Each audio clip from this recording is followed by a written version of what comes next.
Hello friends, Mahanadi சீரியலோட upcoming எபிசோட promo தான் இந்த வீடியோவில் வந்து பார்க்க போகிறோம். நம்ம சேனலில் நிறைய பேர் சப்ஸ்கிரைப் பண்ணாமலே பார்த்துட்ருக்கீங்க. ஸோ 1K சப்ஸ்கிரைபர் ரீச் பண்ண நம்மளுக்கு ஹெல்ப் பண்ணுங்கள். சேனலை சப்ஸ்கிரைப் பண்ணிக்கோங்க.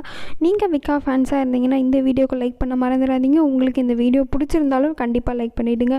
உங்களோட கருத்துக்களை தாராளமாக கமெண்ட் செக்ஷனில் தெரிவிங்க. வாங்க எம்என் சீரியலுக்குள்ளே போகலாம். என்ன நடக்குது அப்படின்னு பார்த்தீங்கன்னா, விஜய்க்கு வந்து நல்லாவே தெரியுது காவேரி வந்து பொசசிவாக இருக்காளா இல்லை வந்து கோவமாக தான் இருக்காளா அப்படின்னு சொல்லிட்டு யோசிச்சுக்கிட்டே இருக்காரு. உடனே போயிட்டு காவேரி கிட்ட வந்து பேசுகிறாரு.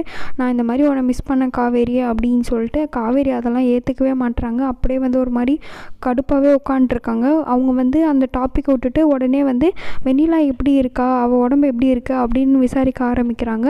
அப்போ விஜய் வந்து என்ன சொல்கிறாருன்னா, வெண்ணிலா வந்து புதுசாக வந்து பீப்புளெலாம் பார்க்கும்போது அவள் மெமரியை ரீகலெக்ட் பண்ண ட்ரை பண்ணும்போது அவளுக்கு ஃபிட்ஸ் வருது அப்படின்னு சொல்லிட்டு விஜய் வந்து சொல்கிறாரு. அதனால் நம்ம கூடவே வச்சுட்டு பார்த்துக்கிட்டா அவளுக்கு வந்து சரி பண்ணிடலாம் அப்படின்னு சொல்லிட்டு விஜய் வந்து சொல்கிறாரு. அங்கே அவளுக்கு ஃபிட்ஸ் வந்ததுனால தான் டாக்டர்ஸ்லாம் வந்து அவளை கூடவே இருந்து பார்த்துக்க சொன்னாங்க. அதனால தான் நான் அங்கே 2 நாள் இருந்தேன். அதனால தான் என்னால் வீட்டுக்கு கூட வர முடியல அப்படின்னு சொல்லிட்டு விஜய் வந்து காவேரி கிட்ட வந்து எடுத்து சொல்லிகிட்ருக்காரு. ஆனால் அதெல்லாம் எதுவுமே வந்து காவேரி வந்து கண்டுக்கிற மாதிரி தெரியல. உடனே வந்து சரி எனக்கு தூக்கம் வருது அப்படின்னு சொல்லிட்டு ரொம்பவுமே கடுப்பாக சொல்கிறாங்க.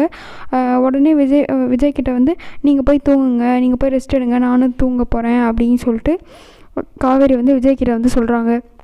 அப்போ வந்து விஜய் வந்து யோசிக்கிறாரு, காவேரி வந்து ரொம்ப நல்ல பொண்ணு, வெண்ணிலா வந்து ட்ரீட்மெண்ட் பார்க்குறதுலாம் வந்து தப்பாலாம் நினைக்க மாட்டா. பட் இருந்தாலும் அவளுக்குள்ளே இந்த ஒரு பொசசிவ்னஸ் இருந்துக்கிட்டே இருக்குது.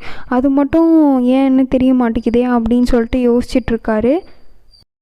காவேரி ஒரு பக்கம் என்ன யோசிக்கிறாங்கன்னு பார்த்தீங்கன்னா, இவ்வளோ நாள் பேசாமல் இப்போ மட்டும் வந்து அவர் நம்மளை கன்வின்ஸ் பண்ண ட்ரை பண்ணுறாரு அப்படின்னு சொல்லிட்டு காவேரியுமே வந்து யோசிச்சுட்ருக்காங்க.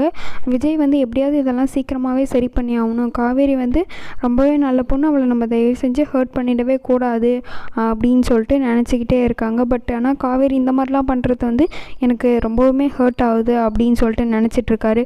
இதோட இந்த எபிசோட் வந்து ப்ரோமோ முடிக்கிறாங்க. ஸோ நெக்ஸ்ட் எபிசோடில் என்ன நடக்கும்னு தெரிஞ்சுக்க நம்ம சேனலை சப்ஸ்கிரைப் பண்ண மறந்துடாதீங்க. இந்த வீடியோக்கு லைக் பண்ண மறந்துடாதீங்க. உங்களோட கருத்துக்களை தாராளமாக கமெண்ட் செக்ஷனில் தெரிவிங்க. நெக்ஸ்ட் வீடியோ பார்க்குற வரைக்கும் until the next video, thanks for watching.